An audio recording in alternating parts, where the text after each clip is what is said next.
All right, folks, welcome back to the Steve Malzberg Show. Let me tell you about what Hamas is doing. And this is nothing new.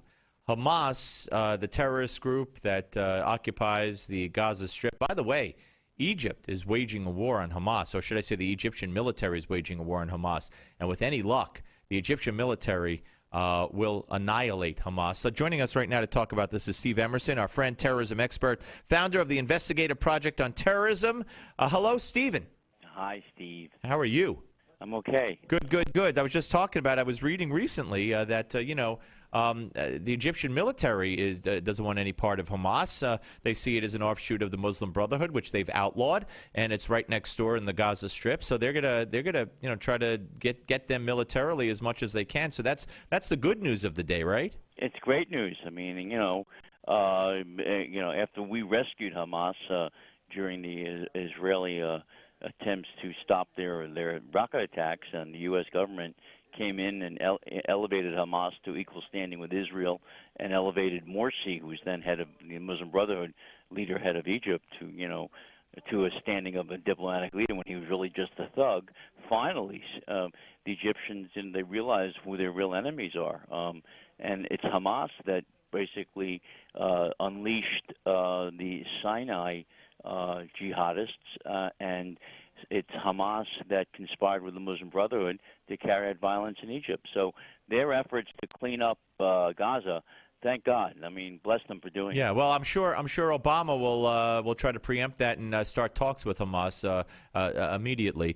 But now, for years, I remember 20 years ago, Hamas ran these little camps, summer camps for kids, and I saw them dressed in their little fake strapped-on bombs with their scarves around their head, the headbands around their heads, and talking about being martyrs and stuff, and crawling around on the ground in the dirt.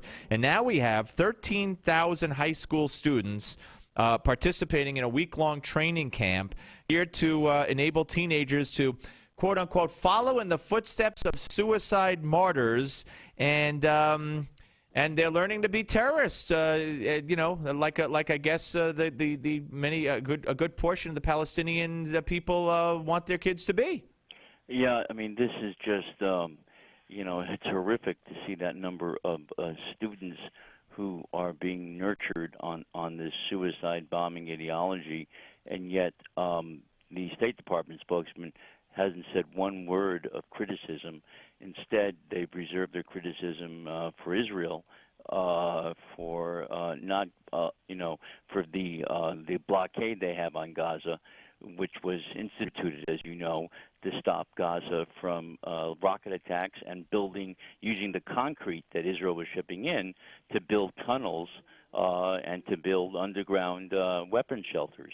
Yeah, no, absolutely. And, of course, the other day, Israeli defense minister or deputy defense minister said something called Kerry's, obsession, I think he called it obsession, messianic, in trying to get peace with the Palestinians. And the State Department demanded an apology. And how often do we hear, Israel's going to have to do this, Israel's going to have to do that, and the building of an apartment building is – but this kind of Palestinian society is overrun with these kinds of things, as you well know better than I. From the textbooks in the school, they teach their kid the Jews are pigs and monkeys killed a Jew. The leaders themselves, glorify suicide bombers, and also, as Khalid Abu Toma, who's an incredibly good, and he's a Palestinian Jerusalem Post reporter, noted today in a column that Palestinian negotiators from Abu Mazen to Saeb Erekat have all attacked Kerry in much more, incendiary language than the defense minister of Israel. And yet there's been no criticism of the Palestinians for that.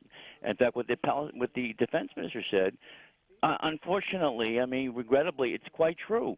The reality is the Palestinians, he said, are not ready for peace until they start recognizing us as a Jewish state, and they stop the incitement inside their textbooks. They stop naming squares and streets for suicide bombers. And stadii, I guess, is the proper word for multiple stadiums. The same thing, and they have, don't they have, we have baseball cards and football cards. They have cards, playing cards and trading cards that have suicide bombers on them. Those are the people that they glorify. In other words, those are the ones that they emulate. They don't emulate doctors and lawyers and anything.